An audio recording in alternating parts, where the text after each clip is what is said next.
चला पोरांनो, आज मी तुम्हाला मकर संक्रांतीची एक सुंदर गोष्ट सांगते.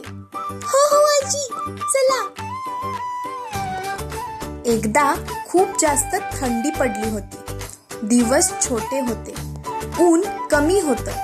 तेव्हा सूर्यदादा म्हणाले, आता मी वर जायला हवं, सगळ्यांना ऊब द्यायला हवी. त्या दिवसापासून सूर्यदादा हळूहळू वर येऊ लागले.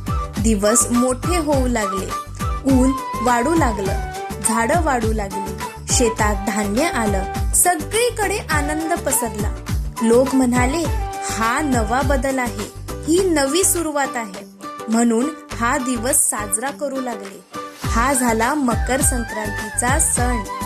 पण थंडी गेल्यावरही शरीराला अजून ऊब हवं होतं. तेव्हा आजी म्हणाली, तीळ अंगात ऊब देतो, गुळ ताकद देतो. म्हणून तिने तीळ घेतले, गुळ घेतले आणि बनवले गोड गोड लाडू. सगळे एकमेकांना लाडू देऊ लागले आणि म्हणू लागले, तिळगुळ घ्या, गोड गोड बोला.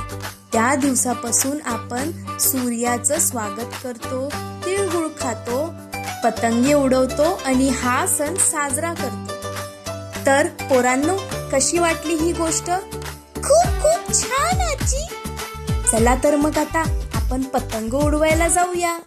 तिळगुळ घ्या, तिळगुळ घ्या, गोड गोड बोला, गोड गोड बोला.